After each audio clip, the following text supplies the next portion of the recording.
Et bonsoir, bonsoir et bienvenue dans ce nouveau live de Planétéo. Je suis Théo et je vous accueille ce soir sur ma planète pour un nouveau live de lecture. Et oui, ce soir, et si on lisait le second livre de la jungle de Rudyard Kipling.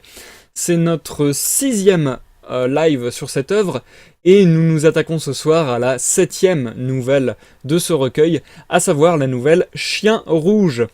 C'est d'ailleurs l'avant-dernière nouvelle et donc l'avant-dernier live qu'on effectue sur le second livre de la jungle. Le dernier live aura lieu mardi à 21h. Voilà voilou. Si vous nous regardez sur YouTube, sachez qu'il s'agit donc d'une rediffusion de live, donc forcément je vais parler avec les gens du chat, forcément je vais peut-être faire des pauses dans ma lecture, quoique ce soir je n'en ferai peut-être pas, puisque la nouvelle est relativement courte. En tout cas, si vous voulez passer les bavardages, les papotages et aller directement à la lecture, rendez-vous dans la description de la vidéo où se trouvent des timecodes à votre disposition. Voilou. Et tout de suite, on commence par une petite introduction de 10-15 minutes où je vais un petit peu parler avec vous, avec le chat, de ce qui va arriver sur la chaîne bientôt. Enfin voilà, le planning, les programmes, tout ce genre de choses habituelles qu'on a l'habitude de discuter ensemble dans les intros, tout simplement. Et tout de suite, j'accueille avec grand plaisir Jumpy. Bonsoir Jumpy, bonsoir et bienvenue sur ce live, j'espère que tu vas bien, ça me fait plaisir de te voir parmi nous. Bon, en vrai, on a déjà parlé plus tôt dans la journée, mais en tout cas, ça me fait extrêmement plaisir que tu sois là et j'espère que tu vas toujours bien. J'espère que tu te remettras de ta maladie, n'est-ce pas? Euh, Du coup, qu'est-ce que j'ai à dire dans cette introduction? Bon, déjà, on va commencer parce que j'en puis plus, j'ai envie de boire. Donc, je vous souhaite à tous la santé, n'est-ce pas? Mettez-vous à l'aise, prenez à boire, à manger, détendez-vous, asseyez-vous confortablement dans votre canapé, dans votre lit. Peut-être dans les transports, vous m'écoutez, peut-être en train de dessiner, peut-être en train de faire le ménage, enfin bon, bref, peu importe ce que vous êtes en train de faire, mettez-vous bien, ça va être une bonne soirée. En tout cas, je vais essayer de la rendre bonne, je vais essayer de vous la rendre agréable, et on va essayer de faire une bonne lecture, n'est-ce pas? Toujours la grippe, mais je vaincrai. Mais oui, tu vaincras, Jumpy. Bien sûr que tu vaincras. Et moi, ça va coup-ci, coup-ça, pour être franc. J'aime pas mentir, hein. C'est peut-être l'un de mes défauts, au final, je sais pas. Enfin bon, en vrai, je trouve que c'est une qualité, mais ça peut me porter préjudice parfois. Mais bon, bref, je ne sais pas mentir. Donc du coup, quand on me demande si ça va, bah, je réponds pas forcément oui, comme beaucoup de gens. Donc bah là, j'avoue que ça va pas super bien. Juste avant le live, j'ai eu une petite discussion, pas musclée, mais on va dire où j'ai déballé pas mal de choses et ressassé pas mal de choses et où je me suis confronté à pas mal de choses de, comment dire, de réalité future qui me font flipper, angoisser et où je me dis bah c'est vraiment la merde. Mais bref, euh, bref. En tout cas, en tout cas, on va parler vite fait des projets et des programmes à venir dans cette introduction. Donc, comme je le disais, nous en sommes à l'avant-dernier live sur le second livre de la jungle. Donc, je peux déjà vous donner le programme à venir pour la semaine à venir, puisque tout simplement, dimanche à 21h, il y aura un live de découverte sur une nouvelle consacrée à Diana de l'univers de League of Legends. Mardi 20, ouais, c'est ça, mardi 26 mars à 21h, nous lirons la dernière nouvelle de ce recueil, à savoir la nouvelle La course de printemps, qui, une fois n'est pas coutume, sera également consacrée à Mowgli, parce que lors de cette lecture, une nouvelle sur deux présentait Mowgli, une nouvelle sur deux ne présentait pas du tout Mowgli, ni les personnages habituels, on va dire, du livre de la jungle. Par contre, les deux dernières sont toutes deux consacrées à Mowgli. Voilà. Euh, Et du coup, après ce mardi-ci, nous allons faire une pause dans les lives pour quelques jours. Je ne sais pas encore quand est-ce que je serai disponible pour à nouveau faire des lives. En tout cas, le live du vendredi 29, il saute, ça c'est quasiment sûr. Le live du dimanche 31 saute de manière quasiment certaine également. Par contre, le mardi 2 avril, il se peut que je sois là. Voilà, je reviendrai soit le mardi 2 avril, soit le vendredi 5 avril. Je pense que c'est les prédictions les plus réalistes que je puisse faire. Voili voilou. Comme ça, vous avez un petit peu le programme des lives à venir. Et sachez que donc, lorsque je rentrerai de cette pause, eh bien tout simplement, nous poursuivrons les lives de lecture avec une nouvelle œuvre, à savoir une longue nouvelle. Enfin, une longue nouvelle. Je sais pas si elle est si longue que ça d'ailleurs. Mais je sais pas si ça nous prendra plusieurs lives. C'est possible. Ça nous prendra un ou deux lives, je pense. En tout cas, on se consacrera à la lecture de la nouvelle La Métamorphose de Kafka. Voili voilou. Et d'ailleurs, dans les œuvres qu'on lira ensuite, j'avoue que je commence à manquer un petit peu d'idées. En fait, c'est soit manquer d'idées, soit j'ai des idées, mais j'ai pas forcément les œuvres, donc il faudrait que je me les fournisse. Sauf que je suis pas forcément très bien financièrement, donc c'est un peu chaud. J'ai pas encore une idée très précise, j'ai encore quand même un petit peu, j'en ai encore un petit peu sous le pied malgré tout, mais j'ai pas une idée très précise de ce qu'on va lire après Kafka. Je pense qu'on partira sur La peau de chagrin d'Honoré de Balzac, parce que tout simplement je l'ai chez moi, et que il me plaît bien. Je l'ai lu il y a de cela quelques temps déjà, et j'ai envie de le relire depuis pas mal d'années à présent. J'ai envie de le relire et de le redécouvrir. Donc pourquoi pas le faire en live. Surtout que il fait 300 pages, donc je me dis bah ça variera un petit peu les formats. Ça fera voilà une lecture un peu plus longue sur un peu plus de live. Voilou sur les lives de lecture, ce que j'envisage dans les temps à venir. Et du coup, pour répondre à la question de Jumpy, est-ce que tu seras perdu si tu n'as pas suivi le début? En vérité, toutes les nouvelles peuvent se lire indépendamment, mais il est vrai que lors du second livre de la jungle, on a vu un peu plus de connexion entre les nouvelles. Enfin, comment dire? Je vais pas dire que c'est au niveau du MCU, donc c'est pas au niveau du Marvel Cinematic Universe, mais c'est sûr que tu peux regarder indépendamment les épisodes, mais tu comprendras pas tout, entre guillemets. La fresque générale, on va dire. Là, je pense que c'est un peu pareil, mais quand même un petit peu minimisé. Donc, je pense que c'est tout à fait compréhensible. Je pense pas que tu seras perdu. T'auras peut-être un petit peu moins de saveur, Jumpy. Notamment, comme vous le savez, en général, dans l'après-midi, je me mets en bouche, entre guillemets, la lecture. Donc, je lis une ou deux pages. Et du coup, j'avais déjà lu que cette nouvelle fait directement suite à la nouvelle La descente de la jungle, qui était une nouvelle précédente du second livre de la jungle. Donc voilà, je pense que si on a écouté, lu La descente de la jungle, c'est plus facile de suivre. Mais sinon, en vrai, je pense que c'est tout à fait compréhensible et que c'est tout à fait interdépendant. Non, c'est indépendant au contraire. Mais bon, bref, je pense que ça va aller. Jumpy, je pense pas que tu sois perdu. Oh, Jumpy, c'est beaucoup trop gentil. Jumpy qui vient d'effectuer un don. Genre, je suis full. Enfin, c'est trop bizarre, mais justement, vu qu'avant le live, j'ai eu un petit moment de tension, etc. Je suis un peu à fleur de peau, et du coup, genre, c'est tout con, mais le petit mot et le don là, ça me touche plus que de raison. C'est con, mais bon. Bref, en tout cas, merci beaucoup, Jumpy, pour ce don. Me frappe pas, ça fait un livre de poche plus ou moins. Mais oui, carrément, avec 10 €, j'ai largement de quoi m'acheter un ou deux livres, même peut-être plus d'ailleurs, parce que dans certains des livres que j'ai commandés dernièrement, il y avait des bouquins à 2 €, etc. Donc c'était relativement cool ça. Mais en fait, c'est vrai que les livres, c'est un peu coup-ci, coup-ça. Il y a des bouquins qu'on trouve très facilement, qui sont énormément diffusés, et du coup, qu'on peut trouver pour 1 ou 2 €. Et après, il y a des bouquins qui sont un peu plus obscurs dans des éditions un peu plus obscures et qui montent très vite à 16, 20 €. Enfin bon, c'est vrai que c'est un peu. Un peu. Bug du cerveau.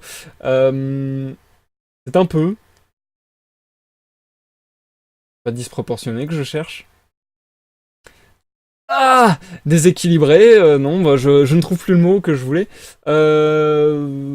Inégal, ouais, inégal peut-être. En tout cas, un synonyme d'inégal. Bref, ce n'est pas important. En tout cas, encore une fois, merci pour le don, Jumpy. J'en ferai bon usage. J'achèterai des bouquins. J'achèterai même peut-être l'enfer de Dante, ou le paradis de Dante, ou le purgatoire de Dante, puisque j'ai vu que c'était une œuvre que beaucoup de viewers avaient envie de voir en live ces temps-ci. Et personnellement, j'avais déjà lu l'enfer de Dante et j'avais déjà beaucoup apprécié. Donc je suis tout à fait chaud à me faire cette série. Voilou. Et ben en fait, j'ai déjà beaucoup parlé. En fait, l'intro a déjà bien défilé, j'ai déjà beaucoup parlé. Je vais faire court pour ce qu'il me reste à vous dire. De toute manière, il me reste pas grand chose en vérité, puisque tout simplement, nous avons des nouvelles. En fait, je vous en ai déjà parlé lors du dernier live, mais c'est juste que cette fois-ci, ça y est, c'est fait. Ce n'est plus à faire. J'ai terminé toutes les tuiles, toutes les illustrations pour toutes les tuiles de mon jeu de société à venir sur l'eau. Donc je suis, faut avouer, assez content. Ça m'a fait assez du bien d'avoir terminé ça. Et en même temps, ça m'a assez motivé à continuer, donc c'est pas plus mal, puisque il va falloir que maintenant je me mette aux cartes personnages. Et je compte commencer ça dès demain. Donc dès demain, je commencerai l'illustration d'une carte personnage. Et si mon essai est fructueux, si je trouve, si je suis satisfait de ce que j'arrive à faire demain, il se peut que du coup dans les semaines à venir, je fasse des lives ou tout simplement je fasse une petite illu en live. Alors je sais pas encore comment ça se présenterait exactement, je sais pas si je vous balancerai juste Photoshop et on parle ensemble pendant que je dessine. Sachant que je ne suis vraiment pas un illustrateur professionnel, loin de là, donc je mets beaucoup de temps à faire une illu. Donc je sais pas si ça va bien fonctionner de faire ça en live et tout, mais en même temps j'ai envie de le faire au moins une fois pour voir quoi. Donc je ne sais pas encore, soit j'illustrerai juste en parlant avec vous, soit chose peu commune sur ma chaîne, mais j'ai envie de le faire parce que je me dis que je mettrai peut-être pas la rediffusion sur YouTube, donc que ça pose un peu moins souci. Peut-être tout simplement faire l'illustration sur un fond de musique, parce que c'est vrai que je suis gros consommateur de musique. Je n'en mets pas en général sur mes lives, tout simplement parce que je sais qu'après ça va être sur YouTube en rediffusion et que je veux pas qu'elle soit pas démonétisées parce qu'elles ne sont pas monétisées, mais je veux pas qu'il y ait des claims, je veux pas qu'il y ait des moments qui soient muets, je veux pas qu'il y ait des vidéos qui soient supprimées, ce serait encore pire. Donc voilà, je fais méga gaffe, surtout pour les lectures, d'autant que je me dis que la musique pourrait gêner la lecture parfois. Donc voilà, c'est une chose que je fais pas sur mes lives, mais c'est une chose que j'envisage peut-être de faire lors des lives d'illustration, puisque c'est vrai que personnellement, je rythme ma journée avec de la musique, je fais absolument tout en musique. Ça m'est impossible de faire une seule activité en même temps. Je suis obligé de faire au moins 2 choses, si ce n'est 3, si ce n'est 4. Genre, ces temps-ci, et c'est là où je me suis dit qu'il fallait que je me calme peut-être. Ces temps-ci, il m'est arrivé de regarder un live Twitch, d'écouter un album, d'écouter une vidéo sur YouTube, et d'en même temps faire de l'illustration. Et j'ai tenu 30 minutes, et au bout de 30 minutes, mon cerveau était complètement déphasé, je ne comprenais plus ce qui m'arrivait. Donc, quand on commence à faire trop appel à ses oreilles et à ses yeux sur 3 ou 4 choses en même temps, ça devient vraiment compliqué. Faut pas que je fasse ça. Enfin bon, bref. Voilou. Écoutez, ouais, l'introduction a déjà duré pas mal de temps, je vais peut-être pas faire durer davantage, surtout que j'ai pas forcément énormément plus d'informations à vous donner. Dernière petite info bonus entre guillemets, j'ai terminé, je pense avoir terminé, perso j'en suis satisfait je pense. Je vais attendre quelques jours pour avoir du recul, mais je pense avoir terminé la pochette d'album pour mon prochain morceau à sortir sur YouTube, Realism of Multiplication.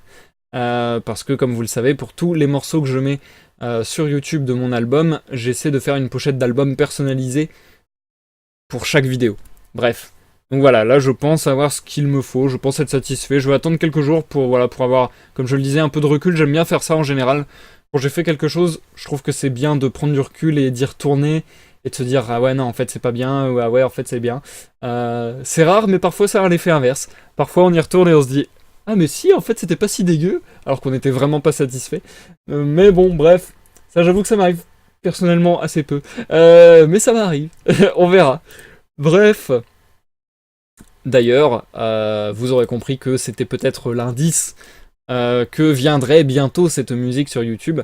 A priori, j'ai tous les éléments pour la mettre en ligne. Il me reste plus qu'à me mettre en tête, ok c'est bon, c'est la bonne version. Parce que je vous en ai déjà parlé dans d'autres lives, je vais peut-être pas épiloguer là-dessus ce soir, mais j'aimerais faire mieux. Mais à l'heure actuelle, je sais que j'ai fait mon maximum et que si j'y passais plus de temps, je me pèterais juste le cerveau à faire des choses que je n'arrive pas à faire. Donc à l'heure actuelle, à mon niveau de capacité actuel, j'ai fait mon meilleur possible. Donc je pense que c'est au bon niveau pour être publié. En tout cas, j'y réfléchis. Et si je compte y réfléchir vite, parce que là ça fait déjà pas mal de temps que ça traîne, et j'aimerais bien aussi avancer tout simplement sur d'autres morceaux de l'album, donc je pense sortir ça rapidement, peut-être courant de semaine qui vient. Je vous tiens au courant. Jumpy qui sait très bien de quoi je parle vu que je lui en ai parlé en privé. Eh oui Jumpy, t'as vu je dis ça pour aussi me mettre une pression et m'obliger à le sortir. Bref, on trouve des combines comme ça pour entre guillemets ce brainfuck. Et sur ce, on va commencer la lecture les amis sans plus attendre.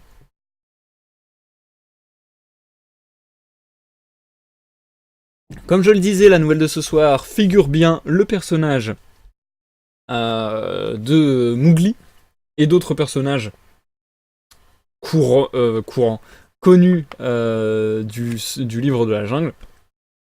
Certains qu'on a déjà croisés d'ailleurs, même beaucoup qu'on a déjà croisés. Comme d'habitude, la nouvelle se compose comme suit. D'abord, une espèce de chant ou de prière ou de loi de la jungle.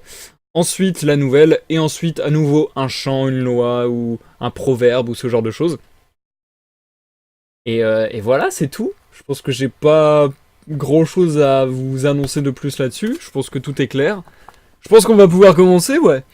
On est parti sans plus attendre. Merci Jumpy, bonne écoute à toi. Bonne écoute à tous ceux dans l'ombre et bonne écoute à ceux qui nous regardent en rediffusion sur YouTube. Au vu de la longueur de la nouvelle, je pense en avoir pour bien 45 minutes de lecture. Donc voilà, pendant ces 45 minutes de lecture, je ne réponds pas au chat, je fais une lecture la plus fluide possible sans interruption. Et du coup, je vous donne rendez-vous pour l'outro du live. À tout à l'heure. Chien rouge. Par nos nuits, nos belles nuits, la course et le bois attaquent, bien quêtés, loin guettés, droit menés, fin traqués. Par le flair de l'aube si pur jusqu'à l'adieu de la rosée, par les galops dans le brouillard, la bête dans la reposée, par le cri de nos louves quand le sambour fait tête d'abord, par les nuits ivres de risque et de mort, par les siestes, le jour au repère, le pacte est bon, bonne la guerre. Bien aller, plus fort. Ce fut après la descente de la jungle que commença la période la plus agréable de la vie de Mowgli. Il avait cette paix de conscience qui suit le règlement d'un juste compte, et toute la jungle lui était amie, car toute elle le craignait. Les choses qu'il fit, vit et entendit, en vaquant de l'un chez l'autre, avec ou sans ses 4 compagnons, fourniraient matière à beaucoup, beaucoup d'histoires aussi longues, chacune que celle-ci. Par exemple, vous ne saurez jamais comment il échappa à l'éléphant enragé de Mandla, celui qui tua 22 bœufs traînant 11 chariots de monnaie d'argent à destination du trésor, et dispersa dans la poussière les roupies neuves. Comment il combattit Jackala, le crocodile, toute une longue nuit, dans les marais du Nord, et brisa son couteau de chasse sur le dos cuirassé du monstre. Comment il trouva un autre couteau, neuf et plus long, au cou d'un homme qui avait été tué par un sanglier, et comment il traqua le sanglier et le tua en juste paiement du couteau. Comment, pendant la grande famine, il se trouva pris dans la migration des cerfs et faillit périr écrasé parmi le reflux des hordes fumantes. Comment il sauva Hati, le silencieux, d'une fosse dont le fond était armé d'un pieu, et comment, le jour suivant, il tomba lui-même dans une trappe à léopard des plus ingénieuses, dont Hati brisa autour de lui les épées madriers. Comment il alla traire les buffles sauvages dans les marécages, et comment... Mais il faut raconter une histoire à la fois. Père Loup et Mère Louve moururent, et Mowgli roula une grosse pierre contre la bouche de la caverne et pleura sur eux le chant de mort. Balou devint très vieux et tout raide, et Bagheera même, dont les nerfs étaient d'acier et les muscles de fer, semblait plus lente à tuer. Akela tourna du gris au blanc de lait par l'effet de l'âge. Ses côtes saillaient, il marchait comme s'il eût été en bois, et Mowgli tué pour lui. Mais les jeunes loups, les fils du clan débandé de Sioni, croissaient et multipliaient, et lorsqu'ils atteignirent le chiffre d'une quarantaine, tout loup de 5 ans sans mètres de pied net, Akela leur dit qu'ils devraient se réunir et suivre la loi, et courir sous les ordres d'un chef, comme il convenait au peuple libre. En cela, Mowgli se garda bien de donner son avis. Il avait, disait-il, mangé du fruit amer, et il savait sur quel arbre il poussait. Mais lorsque Phao, fils de Phaona, son père était le traqueur gris au temps où Akela menait le clan, eut gagné par une série de combats le droit de conduire le clan suivant la loi de la jungle, et lorsque les vieux appels et les vieilles chansons se reprirent à sonner sous les étoiles, Mowgli revint au rocher du conseil en souvenir de l'ancien temps. S'il lui plaisait de parler, le clan attendait qu'il eût fini, et sa place était sur le rocher, au-dessus de Phao, à côté d'Akela. Ce furent des jours de bonne chasse et de bon sommeil.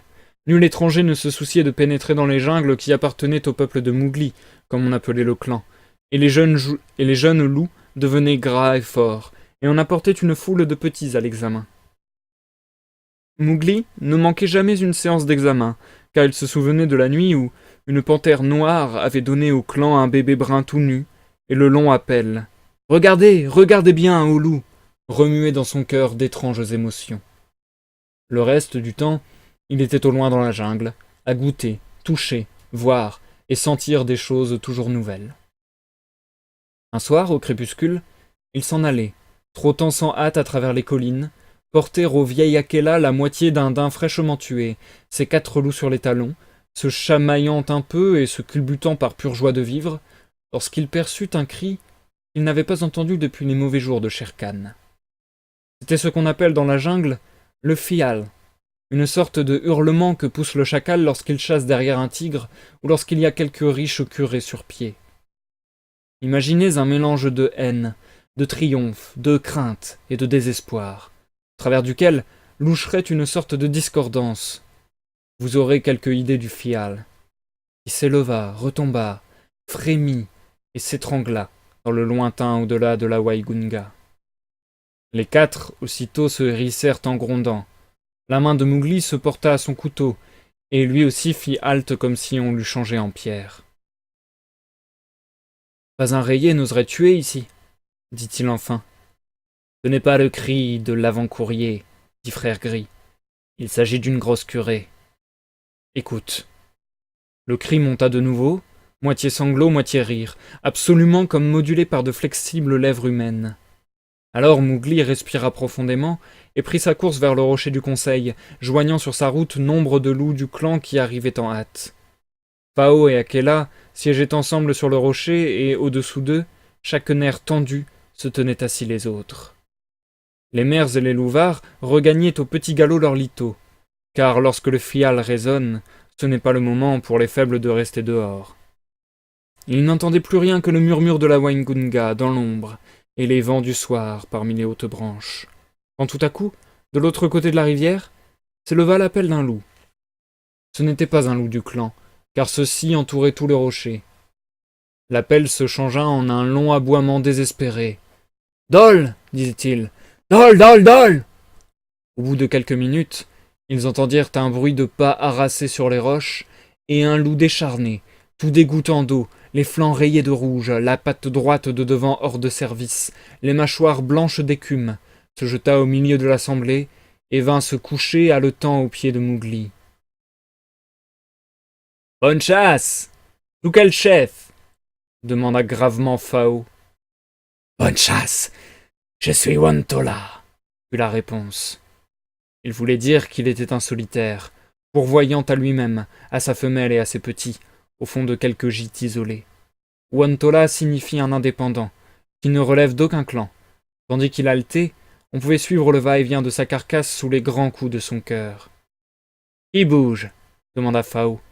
C'est la question que pose toute la jungle après le fial. « Le Dol du Décan, le chien rouge, le tueur. Ils sont remontés du sud au nord, déclarant leur Décan vide et tuant tout sur leur passage. Lorsque cette lune était nouvelle, j'avais 4 des miens, ma femelle et mes 3 petits. Elle leur enseignait à tuer sur les plaines de gazon, à se cacher pour abattre le daim, comme nous faisons nous autres du plat pays. À minuit, je les entendis ensemble, à pleine gorge sur la voie. Au petit vent de l'aube, je les trouvai raides sur l'herbe, tous 4, peuple libre, les 4 que j'avais à cette lune nouvelle. Alors, j'ai requis mon droit de sang, et j'ai marché au Dol. « Combien sont-ils » demanda Mowgli. Le clan grondait sourdement de la gorge. « Je n'en sais rien. Tout ce que je peux dire, c'est que 3 d'entre eux ne tueront plus. Mais à la fin, ils m'ont mené comme un daim, forcé de courir sur 3 pattes. Regardez, peuple libre !» Il avança une patte meurtrie, toute noire de sang coagulé. Il portait en outre de cruelles morsures aux flancs, près du ventre, et des plaies dans le poil ravagé de son cou. « Mange !» dit Akela, en se levant de dessus la proie que Mowgli lui avait apportée. Le loup franc se jeta sur elle d'un air affamé. « Ce ne sera pas perdu, » dit-il humblement, lorsque fut émoussé l'aiguillon de sa faim. « Qu'on me rende un peu de ma force, peuple libre, et je tuerai moi aussi. Mon lito est vide, que vit plein cette lune lorsqu'elle était nouvelle, et la dette de sang n'est pas toute payée. » Phao entendit ses dents craquer sur un fémur et grogna d'un air approbateur. « Nous aurons besoin de ces mâchoires-là. Le Dol a-t-il ses petits avec lui ? » « Non, non. Tous chasseurs rouges, chiens adultes du clan, lourds et forts. » Cela signifiait que le Dol, le chien rouge, le chien chasseur du Décan, s'était mis en campagne, et les loups savaient bien que le tigre lui-même abandonne au Dol sa proie toute fraîche. Ils poussent droit devant eux à travers la jungle, et ce qu'ils rencontrent, ils l'abattent et le mettent en pièces. Quoiqu'ils ne soient pas aussi gros ni moitié aussi rusés que le loup, ils sont très forts et très nombreux. Les Dol, par exemple, ne prendront pas le nom de clan à moins d'être une centaine d'individus solides, alors que 40 loups font un clan très sortable. Les courses errantes de Mowgli l'avaient mené au bord des hauts plateaux gazonnés du Décan, et il avait souvent vu les Dol dormir, jouer et se gratter sans crainte parmi les petits creux et les mottes qu'ils utilisent comme gîtes. Il n'avait pour eux que haine et mépris, parce qu'au flair, ils ne sentaient pas comme le peuple frère, parce qu'ils n'habitaient pas dans des cavernes, et surtout, parce qu'ils avaient du poil entre les doigts de pied, tandis que lui et ses amis avaient le pied net. Mais il savait, car Atil lui avait dit, il savait quelle terrible chose est un clan de Dols en chasse. Atil lui-même s'écarte de leur route, et jusqu'à ce qu'ils soient tous morts, ou que le gibier se fasse rare, ils vont de l'avant, et tuent comme ils vont. Akela, lui aussi, savait quelque chose des Dol. Il dit à Mowgli avec calme. Il vaut mieux mourir dans les rangs du clan que sans chef et tout seul. C'est une belle chasse, et ma dernière. Mais autant que dure la vie de l'homme, tu as encore devant toi beaucoup de nuits et de jours. Petit frère, va-t'en vers le nord, couche-toi et attends. S'il reste un loup vivant après que le Dol aura passé, il te portera des nouvelles de la bataille. Ah, dit Mowgli avec une gravité parfaite. Faut-il que je m'en aille au marais, attraper des petits poissons et dormir dans un arbre? Ou dois-je demander secours aux bandarlogs et croquer des noix dans les branches tandis que le clan se bat au-dessous? C'est une lutte à mort, dit Akela. Tu n'as jamais rencontré le Dol, le tueur rouge, le rayé lui-même. Awa, awa, dit Mowgli avec un geste d'humeur. J'en ai tué un singe rayé, dans le temps. Écoute un peu. J'ai eu un loup pour père, une louve pour mère. J'ai eu aussi pour mère et père à la fois un vieux loup gris. Pas très sage, il est blanc maintenant. Donc je dis, il éleva la voix, je dis que, lorsque le Dol viendra, si le Dol vient, Mowgli et le peuple libre sont de même poil pour cette chasse. Et je dis, par le taureau qui me racheta, le taureau dont Bagheera me paya au vieux temps que vous autres du clan ne vous rappelez pas, Je dis moi, pour que les arbres et la rivière l'entendent et s'en souviennent, si je l'oublie. Je dis moi que ce couteau, le mien, fera la besogne d'un croc pour le clan, et il n'est pas trop émoussé, je pense. J'ai dit, telle est ma parole qui ne m'appartient plus. Tu ne connais pas le Dol, homme à langue de loup, cria Wontola. Je cherche seulement à leur payer ma dette de sang avant qu'ils me mettent en 1000 pièces. Ils vont lentement, tuant tout sur leur route. Mais dans 2 jours, j'aurai repris quelque force et je ferai tête de nouveau pour ma dette de sang. Quant à vous, peuple libre, je vous conseille de gagner le nord et de vous contenter de peu pour un certain temps, jusqu'à ce que le dol soit passé. C'est une chasse où il n'y a guère de sommeil. Écoutez l'étranger, s'écria Mowgli avec un éclat de rire. Peuple libre, il nous faut aller au nord vivre de lézards et de radeaux, de peur que par hasard nous rencontrions le dol. Il faut lui laisser tuer tout sur nos réserves, tandis que nous resterons cachés dans le nord, jusqu'à ce qu'il lui plaise de nous rendre notre bien. Ce n'est qu'un chien, et le petit d'un chien rouge, à ventre jaune, sans gîte, avec du poil entre chaque doigt de pied.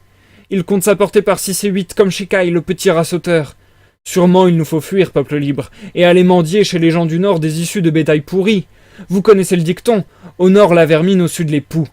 Nous sommes la jungle. Choisissez, vous autres. Oh, choisissez, il s'agit d'une belle chasse. Au nom du clan, de tout le clan, au nom du lito et de la portée, par le gibier d'ici, par le gibier d'ailleurs, par la biche qui mène le daim et le petit louveteau dans la caverne. C'est juré, juré, juré. Le clan répondit par un aboiement profond, dont le fracas retentit dans la nuit comme la chute d'un arbre. C'est juré, crièrent-ils. Restez avec eux, dit Mowgli à ses 4 loups. Nous n'aurons pas une dent de trop. Que Phao et Akela préparent tout pour la bataille. Je m'en vais compter les chiens.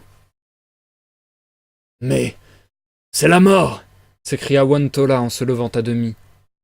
Que peut celui-ci, tout nu, contre le chien rouge? Le rayer lui-même, rappelle-toi. Il faut que tu sois d'ailleurs, vraiment, jeta Mowgli par-dessus son épaule. Mais nous causerons quand les dols seront morts. Bonne chasse, tous. Il plongea en hâte dans l'obscurité, ivre de surexcitation sauvage, regardant à peine où il mettait le pied, et, par une conséquence naturelle, trébucha, et vint tomber tout de son long sur les grands anneaux de Kaa, dans un endroit où le python surveillait une coulée de cerfs, au bord de la rivière. « Chat !»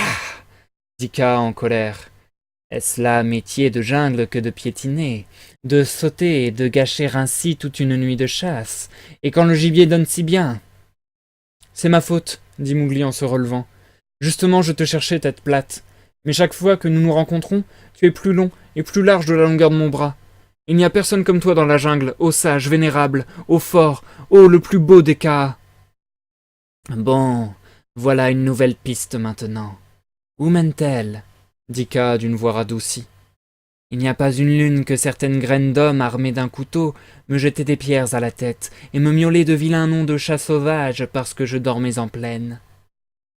Oui, et que tu faisais tourner à tout vent les cerfs sur pied, et que Mowgli était en train de chasser, et que ce même tête plate avait l'oreille trop dure pour l'entendre siffler, et pour sauter ainsi du chemin des cerfs, répartit Mowgli posément, en s'installant au milieu des anneaux bigarrés. Et, à l'heure qu'il est, cette même graine d'homme vient avec des paroles caressantes et flatteuses vers ce même tête plate, lui dit qu'il est sage, fort et beau, tant que ce vieil innocent de tête plate finit par le croire et se replie pour faire place, comme ceci, à cette graine d'homme qui jette des pierres. Et es-tu à l'aise maintenant? Est-ce Bagheera qui pourrait t'offrir un si bon lit de repos? Kaa s'était, comme d'habitude, moulé en une sorte de demi-hamac, qui cédait moelleusement sous le poids de Mowgli. À tâtons dans l'ombre, le garçon se pelotonna dans la courbe souple du cou pareil à un câble, jusqu'à ce que la tête de Kaa reposa sur son épaule. Et alors, il lui raconta tout ce qui était arrivé cette nuit-là dans la jungle. « Il se peut que je sois sage, » dit Kaa à la fin du récit. « Mais sourd, je le suis sans conteste. Autrement, j'aurais entendu le fial. Je ne m'étonne plus que les mangeurs d'herbes soient sur l'œil. Combien sont les dols? Je n'ai pas vu encore. Je suis venu d'un trait. Tu es plus vieux que Hati. Mais, ô Kaa !» Ici Mowgli frétilla de joie. « Quelle belle chasse ce sera! Peu d'entre nous verront une autre lune. » Est-ce que tu vas donner toi aussi dans cette affaire? Rappelle-toi que tu es un homme, et quel clan t'a rejeté. Laisse le loup s'arranger avec le chien. Toi tu es un homme. Les noix de l'an dernier sont du terreau cette année, dit Mowgli.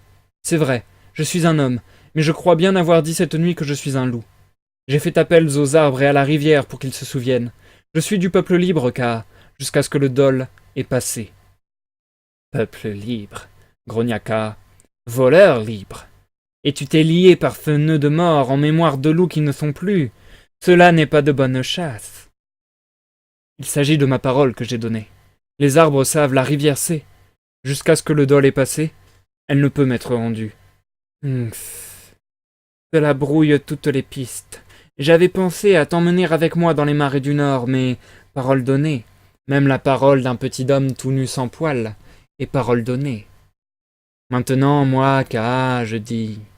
Réfléchis bien, tête plate, avant de te lier aussi toi-même par le nœud de mort. Je n'ai pas besoin de ta parole à toi, car je sais bien. What? Dit Kaa. Je n'engagerai pas ma parole, mais qu'as-tu l'intention de faire lorsque le dol va venir? Il faut qu'ils traversent à la nage la Waingunga. J'ai songé à les attendre couteau en main sur les hauts-fonds, le clan derrière moi. Et ainsi frappant et daguant, nous pourrions les rabattre en aval, ou leur rafraîchir un peu la gorge. Le dol ne tourne pas tête, et il a la gorge chaude, dit Kaa.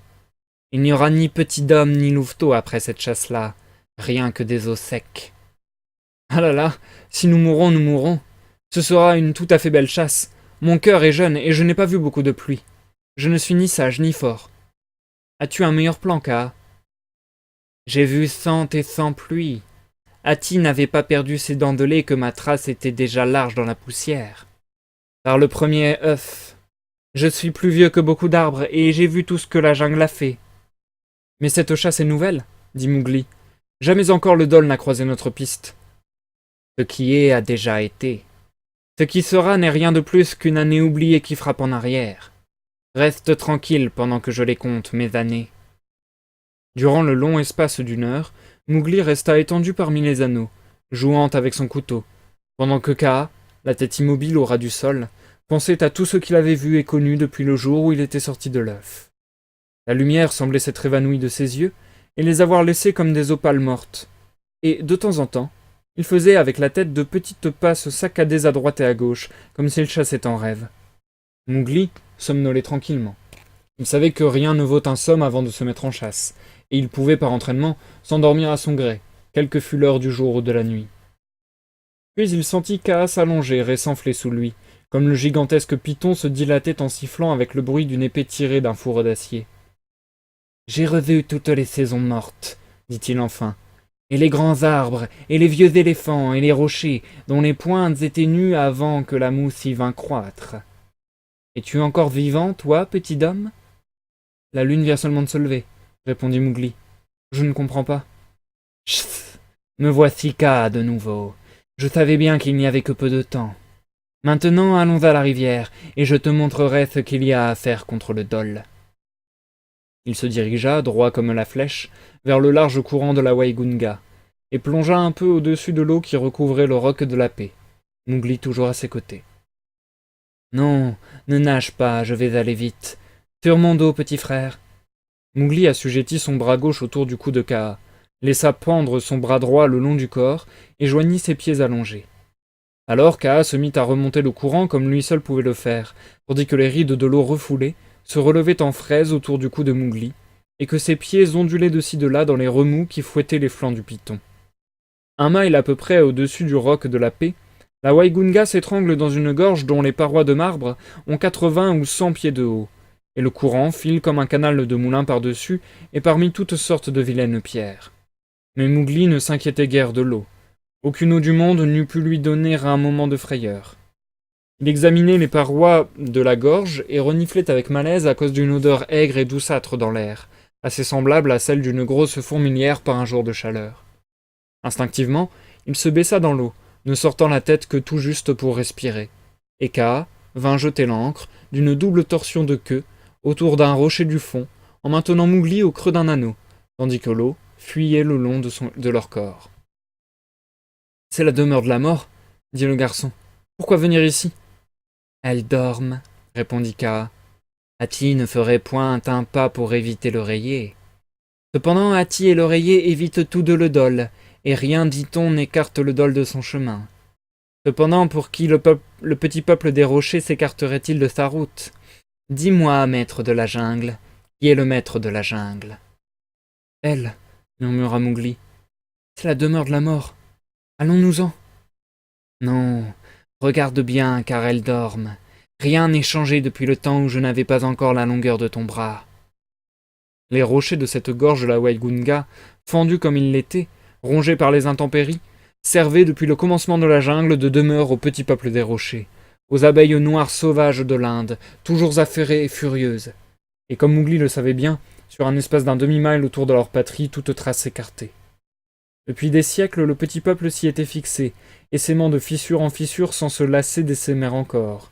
Des traînées de miel desséché tachaient le marbre blanc, tandis que, hauts, profonds et noirs, les rayons s'étageaient dans l'obscurité des grottes. Et ni homme, ni bête, ni feu, ni eau ne les avaient jamais atteintes.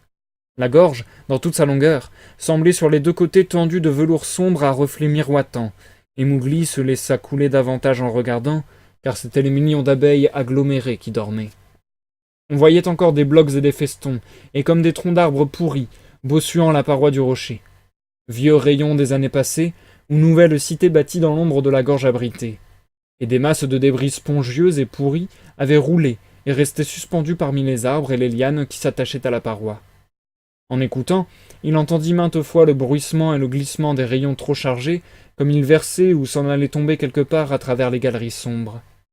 Puis un grondement d'ailes irritées, et le monotone goutte du miel, perdu s'écoulant, jusqu'au moment où il débordait d'une saillie à l'air libre et filtrait lourdement parmi les petites branches. Il y avait une grève minuscule, large de 5 pieds à peine, d'un côté de la rivière, où s'étaient tôt amoncelés les détritus d'innombrables années. Là gisaient des abeilles mortes, des bourdons, des rayons vides, des ailes de phalènes et de scarabées maraudeurs, qui s'étaient égarés là en quête de miel, tout cela confondu en tas arrondis de fines poussières noires. L'âcre odeur qui s'en dégageait eût suffi pour épouvanter tout ce qui n'avait pas d'ailes et n'ignorait pas ce qu'était le petit peuple. Kaa remonta le courant de nouveau, jusqu'à un banc de sable à l'entrée de la gorge. « Voici le gibier de la saison, dit-il. Regarde, sur le bord de la rivière gisaient les squelettes d'un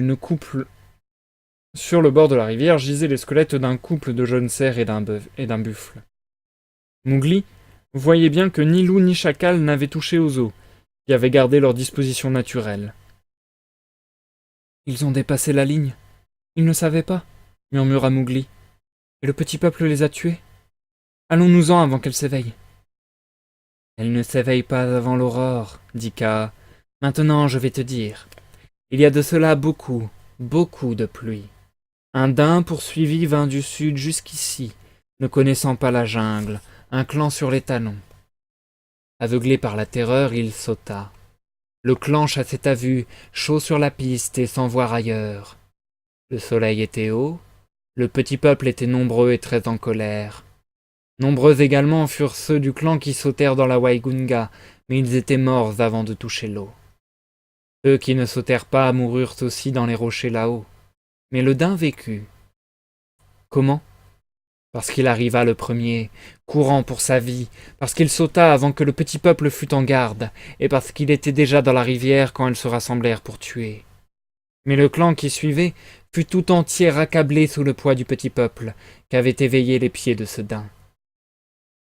Le daim vécut, répéta lentement Mowgli. Du moins, ce n'est pas alors qu'il mourut, quoiqu'il n'eût personne pour épier sa chute, ni le renfort d'un corps vigoureux contre la violence de l'eau, pas même certains vieux têtes plates, jaunes, pesants et lourds, tels qu'en pourrait attendre par exemple certaines graines d'hommes. Oui, quand elle aurait sur sa trace tous les dols du Décan. Qu'est-ce que tu en penses? La tête de Kaa reposait sur l'épaule mouillée de Mowgli, et sa langue vibrait à l'oreille du garçon. Après un long silence, Mowgli murmura. C'est aller tirer la mort par la barbe. Mais, Kaa, tu es, en vérité, le plus sage de toute la jungle.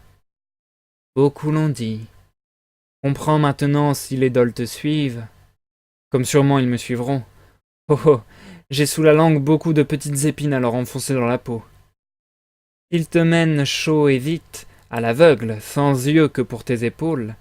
Ceux qui ne mourront pas là-haut prendront l'eau ici ou plus bas, car le petit peuple se lèvera et les couvrira. Or, l'eau de la Waigunga a toujours faim, et ils n'auront pas de cas pour les maintenir à la surface. Ils seront emportés, ceux du moins qui survivront, vers les hauts fonds qui avoisinent les lithos de Sioni. Là, ton clan peut les cueillir à la gorge. Aïe aïe! Eh oh ah! Rien ne pourrait tomber mieux, sauf les pluies en temps de sécheresse. Il n'y a plus maintenant que la petite affaire de la course et du saut. Je vais me faire connaître des dols, de telle façon qu'ils me suivent de très près. As-tu vu les rochers au-dessus de toi, du côté de la terre? Non, c'est vrai, j'avais oublié cela. Va voir, c'est du terrain pourri, tout en crevasses et en trous. Un de tes maladroits pieds posés sans bien voir où, et ce serait fini de la chasse. Écoute, je te laisse ici, et pour toi, rien que pour toi, je vais prévenir le clan afin qu'il sache où trouver le dol. Quant à moi, je ne fais peau commune avec aucun loup. Lorsque Kaa n'aimait pas quelqu'un de sa connaissance, il savait se montrer plus désagréable que personne dans la jungle, sauf peut-être Bagheera. Il descendit le courant à la nage, et en face du roc, il tomba sur Phao et Akela en train d'écouter les bruits de la nuit. Pfff, chien, dit-il d'un air jovial. Le dol descendra le courant. Si vous n'avez pas peur, vous pourrez les tuer sur les hauts fonds. Quand viendront-ils? Demanda Phao. Et où donc est mon petit homme? Réclama Akela. Ils viendront quand ils viendront, répondit Kaa. Attendez pour voir. Quant à ton petit homme, dont tu as accepté la parole et que tu livres ainsi de sang-froid à la mort, c'est avec moi qu'il est, ton petit homme. Et s'il n'est pas déjà mort, ce n'est pas de ta faute, chien blanchi que tu es. Attends le dol ici, et tiens-toi heureux que le petit homme et moi combattions de ton bord. Kaa, filant à contre-courant, vint, rapide comme l'éclair, s'amarrer de nouveau au milieu de la gorge, les yeux fixés en haut sur la ligne des falaises. Bientôt, il vit la tête de Mowgli se profiler sur les étoiles. Un sifflement passa dans l'air, suivi du chloup mordant et net d'un corps qui tombe les pieds les premiers.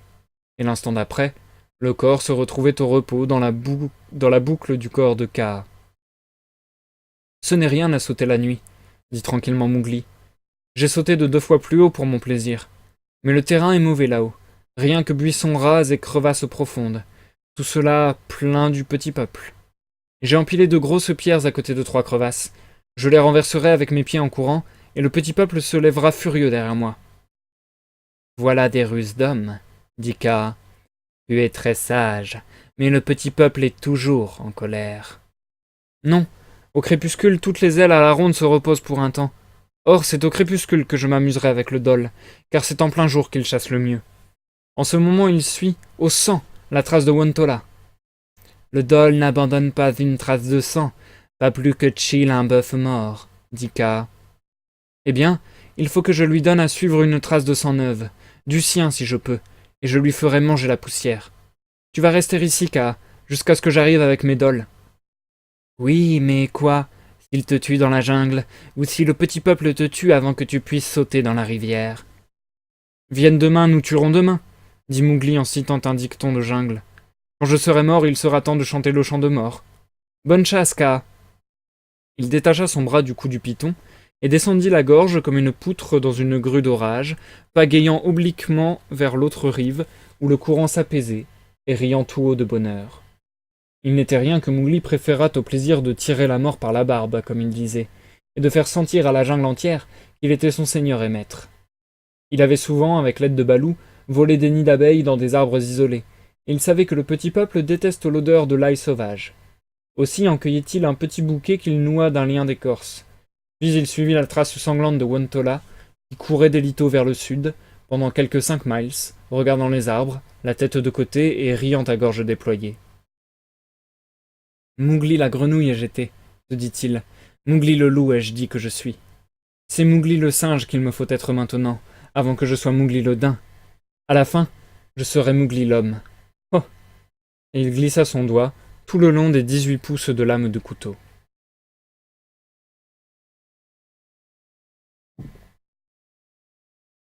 La trace de Wontola, toute criblée de taches de sang noir, s'enfonçait dans une forêt d'arbres touffus, aux troncs serrés, qui s'étendait vers le nord-est et se clairsemait peu à peu jusqu'à 2 miles environ des rochers aux abeilles. Du dernier arbre à la brousse naine des rochers aux abeilles s'étendait un espace libre, où il y avait de couvert à peine pour cacher un loup. Mowgli trotta sous les arbres, évaluant les distances d'une branche à l'autre, grimpant de temps en temps à un tronc, et s'essayant à bondir d'arbre en arbre jusqu'au terrain découvert qu'il étudia avec le plus grand soin durant 1 heure. Après quoi, il s'en retourna, reprit la trace de Wontola, où il l'avait laissée, s'installa dans un arbre dont une branche s'allongeait horizontalement à 8 pieds environ du sol, accrocha son bouquet d'ail à la fourche de 2 branches, et resta là, tranquillement, à aiguiser son couteau sur la plante de son pied. Un peu avant midi, dans la grande chaleur du soleil, il entendit un bruit de pattes sur le sol, et sentit l'abominable odeur du dol, dont le clan trottait sans trêve ni merci, sur la trace de Wontola. Vu dans l'air, le dol rouge ne paraît pas moitié aussi gros qu'un loup. Mais Mowgli savait de quelle force étaient doués ses pieds et ses mâchoires.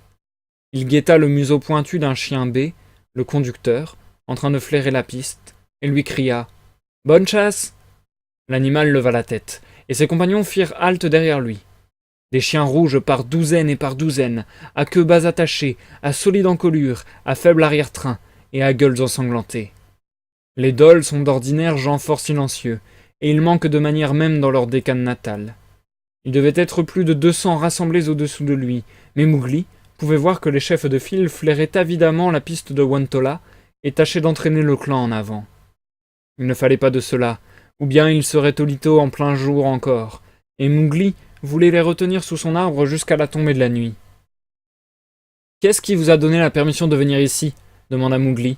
« Toutes les jungles sont à nous » fut la réponse, et le dol, qui la fit, montra ses dents blanches.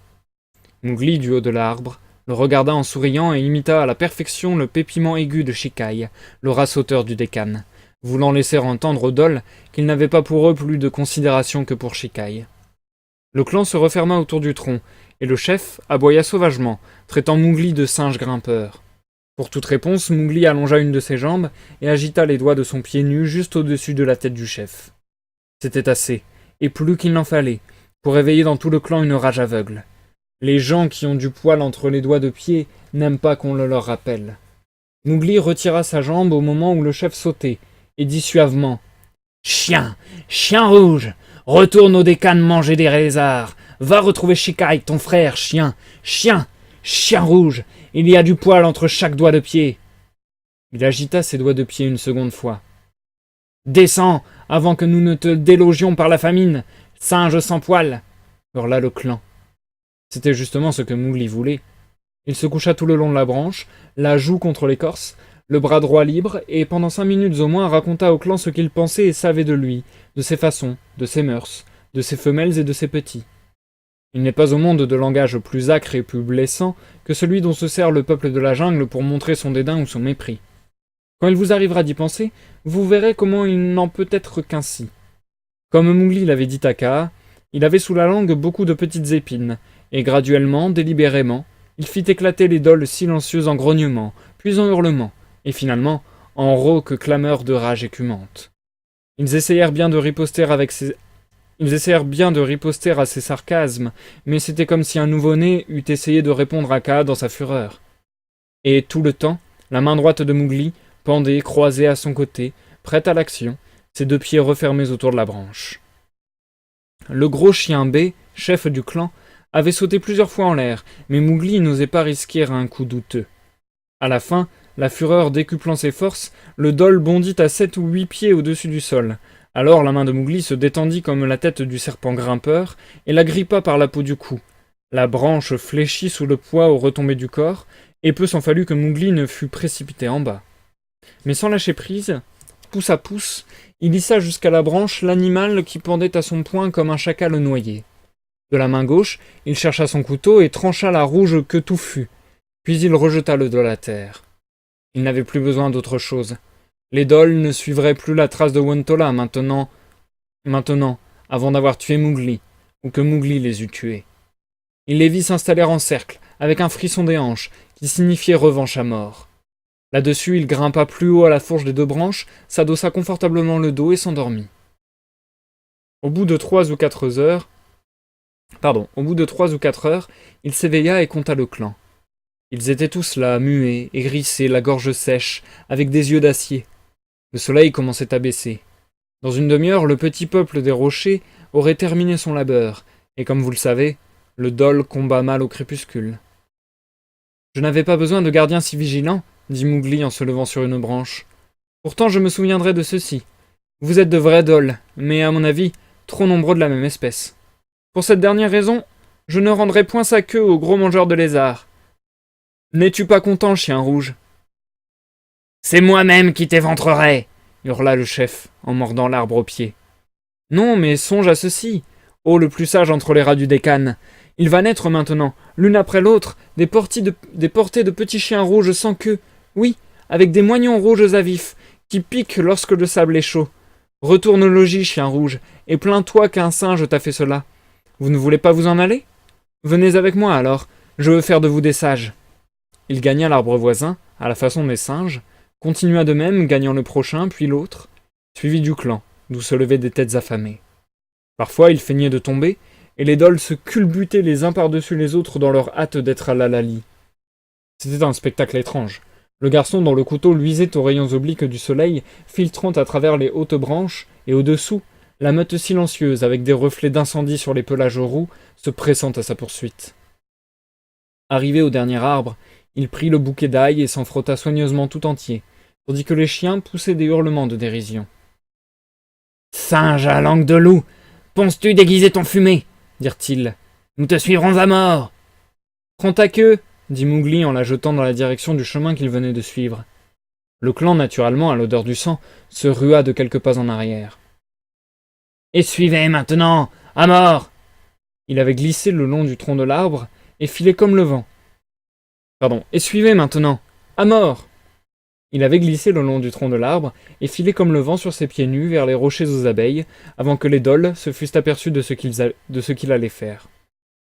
Ils poussèrent ensemble un hurlement profond et prirent, pour ne plus le quitter, ce petit galop, patient et régulier, qui met finalement aux abois toute créature en vie. Mowgli savait qu'en bande, leur allure est beaucoup plus lente que celle des loups, sans quoi il n'eût jamais risqué une course de 2 miles en terrain découvert. Ils étaient convaincus que le garçon finirait par leur appartenir, et lui se sentait sûr de les mener au gré de son caprice. Son unique soin était de les garder assez ardents sur sa trace pour les empêcher de faire demi-tour trop tôt. Il courait d'un pas net, égal, élastique, le chef sans queue à 5 mètres à peine de ses talons, et en arrière le clan égrené sur une longueur d'1 quart de mille, peut-être, aveuglé du délire et de la furie du meurtre. Il conserva ainsi sa distance au jugé, se fiant à son oreille, et réservant son dernier effort pour l'élan à travers les rochers aux abeilles. Le petit peuple s'était endormi à la tombée du crépuscule, car ce n'était pas la saison des fleurs qui s'ouvrent tard.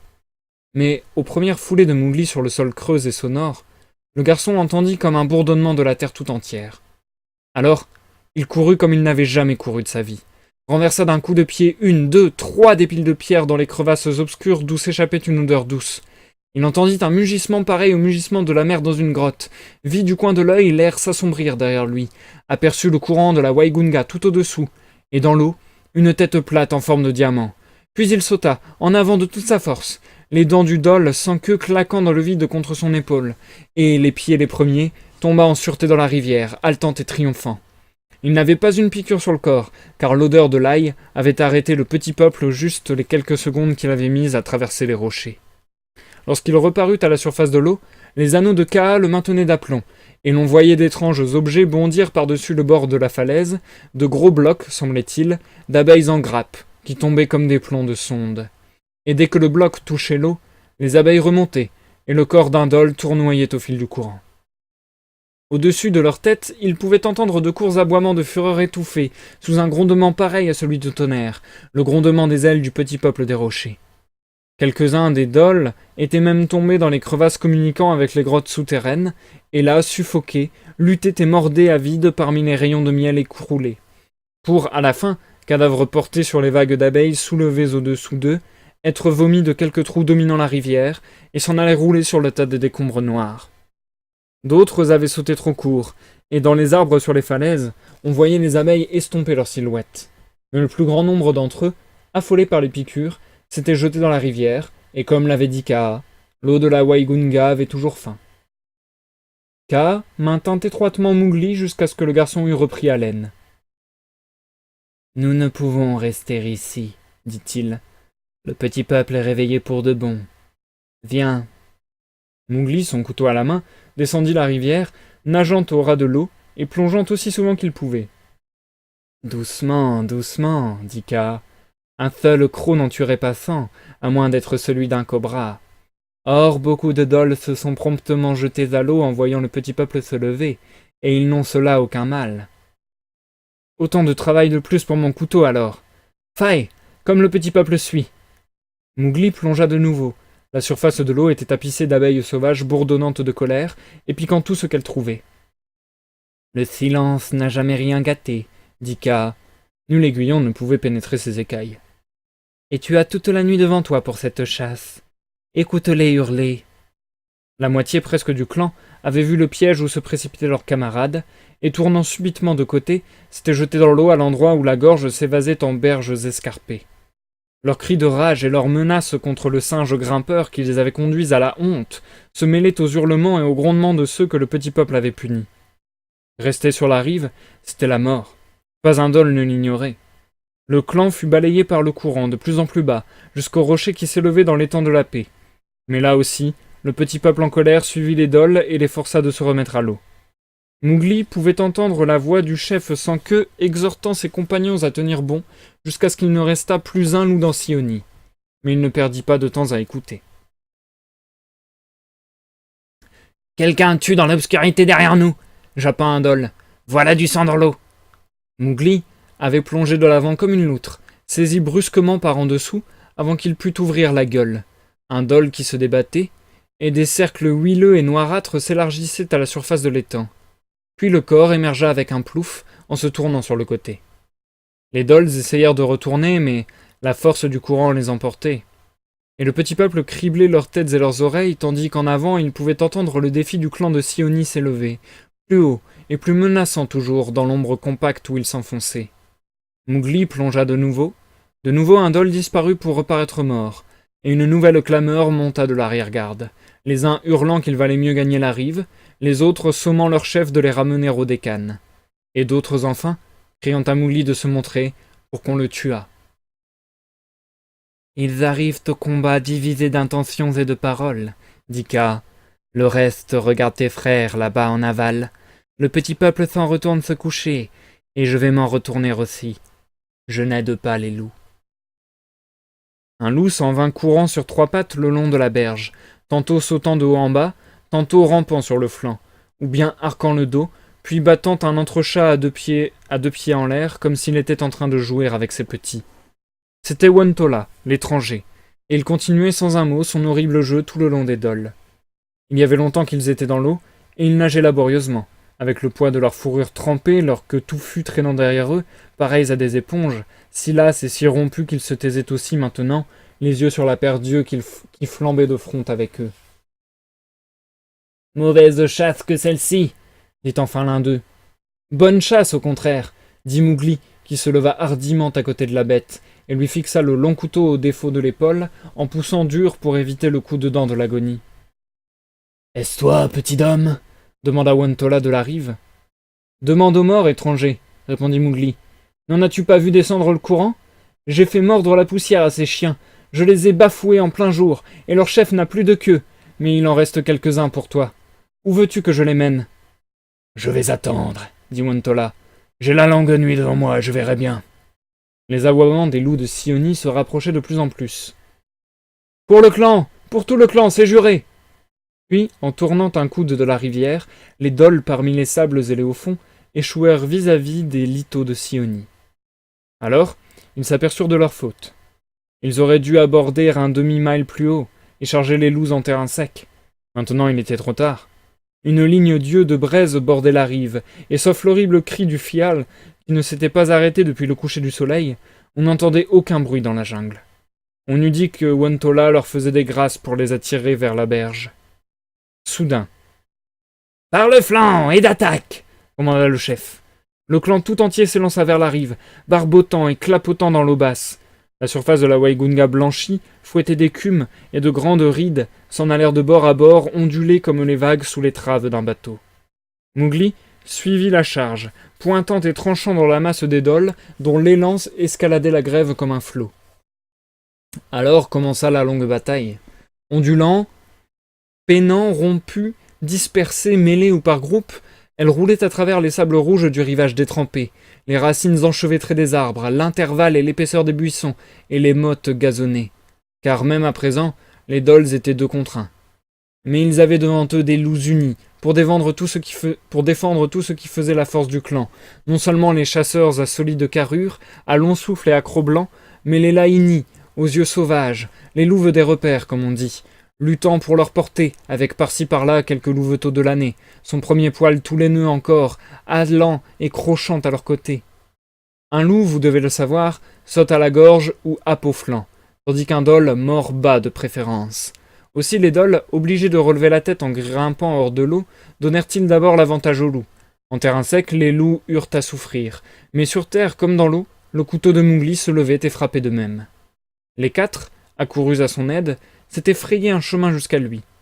Frère Gris, tapis entre les genoux du garçon, lui protégeait le ventre, alors que les autres le gardaient par derrière et sur les côtés, ou le couvraient de leur corps si le choc d'un dhole hurlant, venu d'un bond s'enferrer sur la lame, venait à les jeter bas.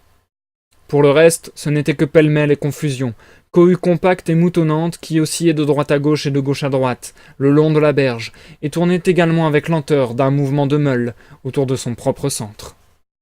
Ici s'élevait un tertre mouvant de corps qui s'enflait comme une bulle dans l'eau d'un tourbillon, puis éclatait comme elle en rejetant 4 ou 5 chiens mutilés, dont chacun s'efforçait de regagner le centre. Là, un loup isolé, étouffé sous 2 ou 3 dholes, les traînait avec lui, cédant à mesure sous leur poids. Ailleurs, un louveteau de l'année surnageait, soulevé par la pression environnante, quoiqu'il eût été tué au début du combat, tandis que sa mère, folle de rage muette, fonçait de l'avant, mordant tout au passage. Au plus épais de la mêlée, il arrivait qu'un loup et un dhole, oubliant tout le reste dans leur manœuvre à qui planterait ses crocs le premier, se trouvaient soudain balayés par un flot hurlant de combattants. Une fois, Mowgli croisa Akela, un dhole à chaque flanc, et ses mâchoires, aux 3/4 édentées, refermées sur les reins d'un 3e. Une autre fois, il vit Phao, les crocs plantés dans la gorge d'un dhole, remorquant la bête rétive jusqu'au louveteau qui l'achèverait. Mais le gros du combat n'était que mêlée aveugle, étouffement dans les ténèbres, chaos de coups, de pieds trébuchants, de culbutes, de glapissements, de plaintes, et de pille autour de Mowgli, derrière lui et au-dessus. À mesure que la nuit avançait, le mouvement de rotation augmentait de vitesse. Les dholes fatigués craignaient d'attaquer les loups plus vigoureux, bien qu'ils n'osassent pas encore abandonner le terrain. Mais Mowgli sentait que la lutte touchait à sa fin, et il se contentait de mettre hors de combat. Les louveteaux commençaient à s'enhardir, on avait le temps de respirer, et maintenant le simple éclair du couteau suffisait quelquefois à écarter un dhole. « La viande touche à l'os !» haleta Frère Gris. Le sang lui sortait par 20 blessures. « Mais l'os est encore à craquer !» dit Mowgli. « Et oh ah, voilà comme nous sommes dans la jungle !» La lame courut comme une flamme le long des flancs d'un dhole, dont l'arrière-train disparaissait sous le poing d'un loup cramponné. « Il est à moi !» grogna le loup à travers ses narines froncées. « Laisse-le-moi !»« As-tu donc le ventre encore vide, étranger ?» dit Mowgli. Wontola expiait cruellement sa victoire. Mais son étreinte avait paralysé le dhole, qui ne pouvait se retourner pour l'atteindre. « Par le taureau qui me racheta !» s'écria Mowgli avec un rire amer. « C'est le sans-queue !» Et c'était en effet le gros chef à poil bée. « Il n'est pas prudent de tuer les petits et les laïnis, continua Mowgli philosophiquement, en essuyant le sang qui avait rejailli dans ses yeux si l'on manque le père de famille. Et si je ne me trompe, ce père de famille est en train de te tuer. » Un dhole bondit au secours de son chef, mais avant que ses crocs eussent touché le flanc de Wontola, le couteau de Mowgli se fichait dans sa gorge et Frère Gris se chargeait du reste. « Et voilà comme nous sommes dans la jungle !» fit Mowgli. Wontola ne dit pas un mot, mais ses mâchoires se rejoignaient peu à peu sur l'échine à mesure que la vie s'en allait. Le dhole tressaillit, sa tête retomba, il ne bougea plus, et Wontola s'affaissa sur lui. « Chut, la dette de sang est payée, » dit Mowgli. « Entonne la chanson, Wontola. »« Il ne chassera plus, » dit Frère Gris. Et Akela aussi se tait depuis un bon moment. L'os est craqué, tonna Phao, fils de Phaona. Ils s'en vont. Tués, exterminés, chasseurs du peuple libre. Les Dols s'esquivaient l'un après l'autre, abandonnant les sables noirs de sang pour la rivière, la jungle épaisse, en amont ou en aval, selon qu'ils voyaient la route libre. La dette! La dette! Cria Mowgli. Qu'ils paient la dette! Ils ont égorgé le solitaire! N'en laissez pas échapper un! Il volait vers la rivière, le couteau à la main, prêt à clouer sur place tout Dol qui eût osé prendre l'eau, quand d'un monceau de 9 cadavres se dressa la tête d'Akela, puis son poitrail. Mowgli tomba sur les genoux à côté du solitaire. N'ai-je pas dit que ce serait mon dernier combat? Haleta le loup. C'est une belle chasse. Et toi, petit frère? Je vis encore, et j'en ai tué beaucoup. C'est bien. Je meurs, et je voudrais mourir à côté de toi, petit frère. Mowgli prit sur ses genoux la terrible tête balafrée, et jeta ses bras autour du cou déchiré. Où est-il le temps de Shere Khan et du petit homme qui roulait tout nu dans la poussière? Toussa Akela. Non, non, je suis un loup. Je fais peau commune avec le peuple libre, pleura Mowgli. Ce n'est pas de mon plein gré que je suis un homme. Tu es un homme, petit frère, louveteau de mes soucis. Tu es tout entier un homme, ou autrement le clan aurait fui devant le Dol. Ma vie, je te la dois, et aujourd'hui tu as sauvé le clan comme une fois je t'ai sauvé moi-même. As-tu oublié? Toutes les dettes sont payées maintenant. Retourne à ton peuple. Je te le répète, œil de mes yeux, cette chasse est finie. Retourne à ton peuple. Je n'y retournerai jamais. Je chasserai seul dans la jungle. J'ai dit. Après l'été viennent les pluies, et après les pluies arrive le printemps. Va-t'en avant d'être forcé de partir. Qui donc me chassera? Mowgli chassera Mowgli. Retourne à ton peuple. Retourne vers l'homme. Quand Mowgli chassera Mowgli, j'irai. J'ai fini ce que j'avais à dire, reprit Akela. Maintenant je voudrais parler aux miens. Petit frère, veux-tu me lever sur mes pattes? Moi aussi je suis le chef du peuple libre. Avec un soin et une douceur infinie, Mowgli mit Akela sur ses pattes, les bras noués autour de lui. Et le solitaire aspira une longue gorgée d'air et commença le chant de mort qu'un chef de clan doit chanter lorsqu'il va mourir. La voix prit peu à peu de la force, s'éleva graduellement, retentissant au loin par-dessus la rivière jusqu'au dernier bonne chasse. Alors, Akela se dégagea de Mowgli un instant, fit un bond et retomba en arrière, mort, sur sa dernière et plus redoutable proie. Mowgli s'assit, la tête sur les genoux, sans faire attention à rien, tandis que les derniers Dol, rejoints par les impitoyables Laini, succombaient sous leurs coups. Petit à petit, les cris s'éteignirent et les loups revinrent en boitant, tout raides de leurs plaies durcies pour compter les morts. 15 loups du clan et une demi-douzaine de Laini gisaient le long de la rivière. Des autres, pas un qui n'eût été touché. Mowgli ne bougea pas jusqu'au petit jour. Alors le museau humide et rouge de Phao se posa sur sa main, et Mowgli recula en démasquant le corps décharné d'Akela. « Bonne chasse, » dit Phao, comme si Akela était encore vivant. Et s'adressant aux autres par-dessus son épaule en lambeaux, « Hurlez, chiens! Un loup est mort cette nuit !» Mais du clan tout entier, de 200 Dol combattants, chiens rouges du Dekkan, qui se vantent que nul être vivant dans la jungle n'ose tenir devant eux, pas un ne retourna au Dekkan porter la nouvelle. La chanson de Chill. Ceci est la chanson que Chill chanta comme les vautours se laissaient tomber l'un après l'autre au bord de la rivière, quand eut pris fin le grand combat. Chill est l'ami de tout le monde, mais, au fond du cœur, son sang est de glace, parce qu'il sait que presque tous les hôtes de la jungle viennent à lui en fin de compte. Ceux-là furent mes amis dans les nuits de leur jeunesse. Chill, garde à vous, Chill. Lors mon sifflet vient sonner le terme de leur promesse. Chill, héros de Chill. D'en bas, ils me signalaient les gibiers frais abattus. Je guettais pour eux d'en haut daims en plaine, sûrs affûts. C'est la fin de toute piste. Ils ne m'appelleront plus. Ceux qui menaient le pied chaud, ceux qui hurlaient à l'ouvrage, chill, garde à vous, chill. Ceux qui, virant aux abois, clouaient la bête au passage, chill, héros de chill. Ceux qui précédaient le vent ou suivaient l'est recrue, ceux qui forçaient l'andouiller, ceux qui sautaient par-dessus. C'est la fin de toute piste, ils n'en inventeront plus. Ceux-là furent mes amis, ils sont morts, c'est grand dommage. Chill, garde à vous, chill. Je viens les consoler qui les connus dans leur courage. Chill, héros de chill. Gueule béante qui saigne, œil sombré, flanc décousu, délaissés mêlés hélas, les vainqueurs sur les vaincus. C'est la fin de toute piste, et les miens seront repus. Et c'est la fin de la nouvelle Chien Rouge. C'est donc également la fin de ce live. Nous passons à l'outro.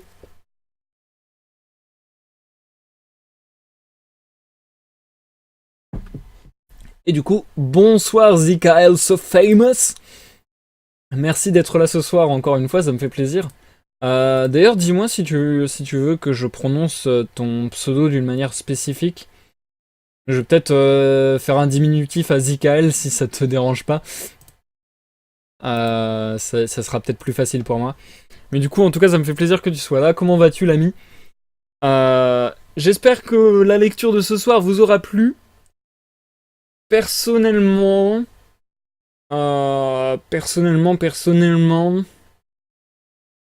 j'avoue que je suis mitigé.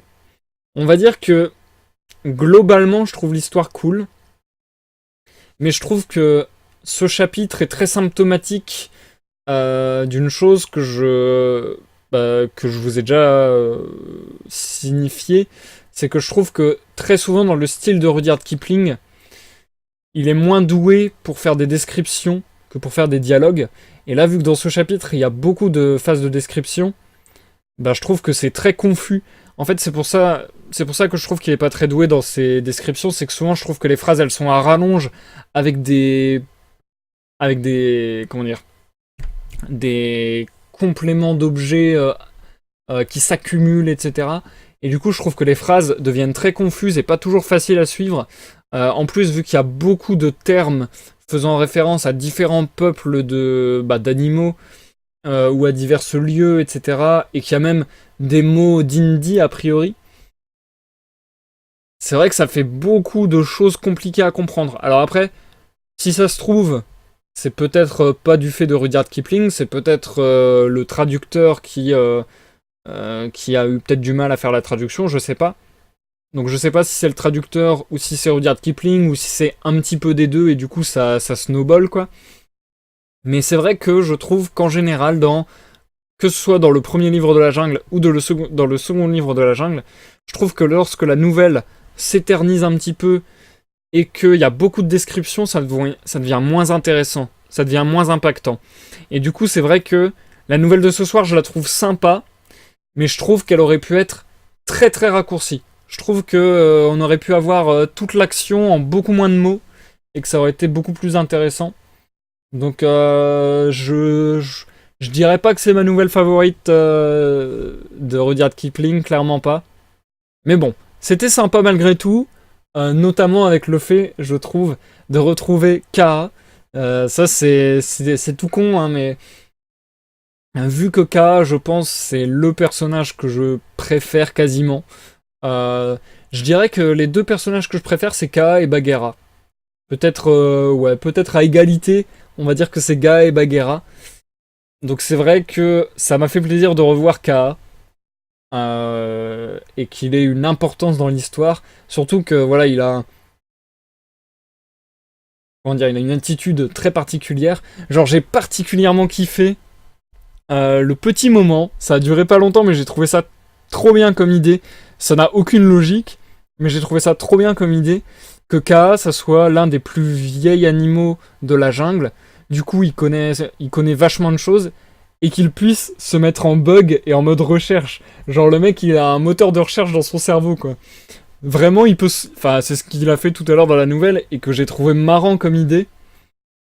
Ce délire de... Je fais une pause pendant 1 heure et pendant 1 heure, je me remémore ma vie et j'essaie de retrouver l'information dont j'ai besoin. Je trouve ça vachement marrant comme principe. Et du coup, ouais, enfin, voilà, K, je le trouve vachement énigmatique et vachement stylé, tout simplement, comme personnage. Donc ça me fait plaisir de le revoir, et j'ai bien aimé ce principe. Après, le reste de la nouvelle est un peu plus anecdotique. C'est sympa, mais sans plus, quoi. Enfin, en tout cas, à mon goût. Enfin, voilà. En vrai, j'ai pas grand-chose à rajouter. C'est aussi le risque, hein. Au final, c'est le risque, entre guillemets, d'avoir lu le second livre de la jungle, alors qu'on avait déjà lu le premier.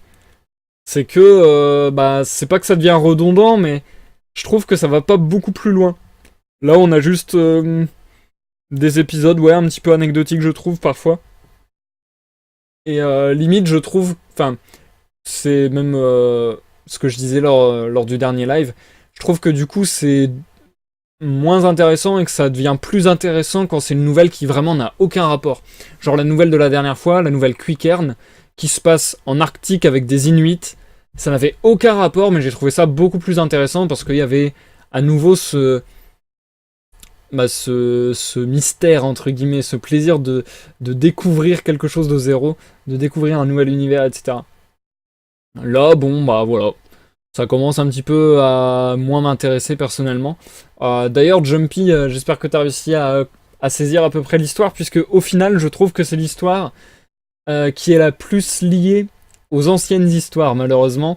Je trouve que c'est l'histoire la moins indépendante de toutes les histoires qu'il y a eu, puisque il y a beaucoup de références aux nouvelles précédentes et aux événements précédents, que ce soit avec Akela, avec Frère Gris, avec la mort de Père et Mère Louve, avec les mentions de Shere Khan, d'Akela, etc. Enfin bon, bref. Il y a vraiment beaucoup. Et puis, ouais, la descente de la jungle, etc. Enfin voilà. Il y a beaucoup de choses en référence aux anciens épisodes, entre guillemets. Du coup, Zikael, pour te répondre, en début de live, je disais que ça n'allait pas trop bien. Ça va un peu mieux. Ça m'a fait du bien ce live. Ça m'a fait du bien ce live. Ça m'a fait plaisir de live. Sinon, une dernière chose, on va dire niveau psychologique, c'est bizarre, je l'identifiais pas forcément comme ça, et c'est pour ça aussi peut-être que je trouve cette nouvelle un petit peu moins bien. J'identifiais pas forcément Mowgli comme un enfant capricieux. Je trouvais qu'il avait une certaine valeur, un certain honneur, et qu'il suivait juste les règles de la jungle. Et là, je trouve peut-être qu'il devient un peu plus capricieux. Il m'a fait... Bon, après, c'est peut-être moi qui me fais des idées, mais je trouve que dans cette nouvelle-là, personnellement, il m'a fait beaucoup plus penser à Peter Pan, par exemple, dans la lecture qu'on a déjà pu faire en live. Et donc, dans le roman de James Barrie. Et pour le coup, dans le roman de James Barrie, Peter Pan, il est insolent. Bon, il l'est tellement que ça en devient drôle, limite, je trouve. Mais là, j'ai vraiment trouvé qu'il était un petit peu capricieux, Mowgli. Et c'était pas forcément ce que j'avais pressenti dans les... Enfin, c'est pas forcément ce que j'avais senti dans les nouvelles précédentes, mais bon. Donc, du coup, ça rend le personnage un petit peu moins sympathique aussi, je trouve. Par contre, j'aime bien... Comment dire, le développement final avec Akela qui meurt et qui prolonge entre guillemets une question qui se pose souvent dans l'histoire de Mowgli de bah non, en fait Mowgli, tu fais pas partie de la jungle, tu fais pas partie des loups. Il y a une bonne raison si t'es le maître de la jungle, il y a une bonne raison si tu prends des décisions que les autres ne prennent pas, il y a des bonnes raisons pour que tout le monde te craigne, etc. Et du coup, cette thématique de Mowgli ne fait pas partie des animaux mais fait partie des hommes, et c'est vraiment quelque chose à part.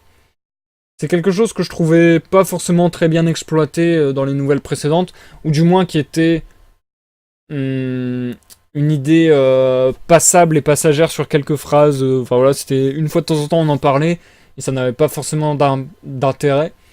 Là, je trouve que Akela, la manière qu'il en a eu de parler avant de mourir, ça pousse un petit peu plus le développement, un tout petit peu. Et d'ailleurs, Mowgli a pleuré.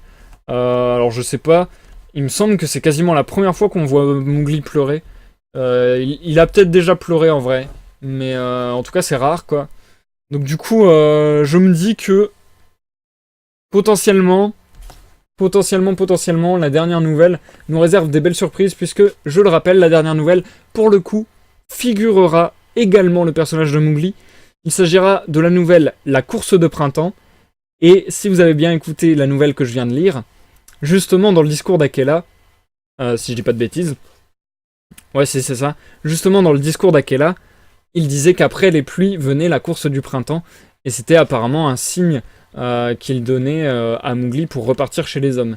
Donc du coup la course de printemps, je me demande bien ce que ça va être, mais je pense que justement, en tout cas j'espère que ça va être justement par rapport à cette question de bah t'es un homme parmi les animaux, et quelle est vraiment ta place entre guillemets dans ce monde quoi. Donc et ça je trouve que ça pourrait être bien plus intéressant. Donc limite je suis bien plus hypé par le live à venir. Du coup ce live aura lieu mardi à 21h. Ça sera la dernière nouvelle et donc le dernier live sur le second livre de la jungle. Donc ça sera mardi 21h. Et sinon, voilà, j'ai une colonie de fourmis qui vient de sortir sur mon mur. Je suis infesté de fourmis, c'est terrible. Donc voilà, ça sera, comme je le disais, mardi. Et sinon, on se retrouve dimanche pour un live de découverte sur le personnage de Diana avec une nouvelle qui lui est consacrée. Voilou, j'ai tout dit. Merci à tous ceux qui sont passés, ça m'a fait plaisir. Merci Jumpy, merci Zikael. Merci à tous ceux dans l'ombre et à ceux qui m'auront regardé en rediffusion sur YouTube. Je vous souhaite à tous une bonne soirée et une bonne nuit. À la prochaine pour une prochaine lecture ou une prochaine découverte. Bye bye.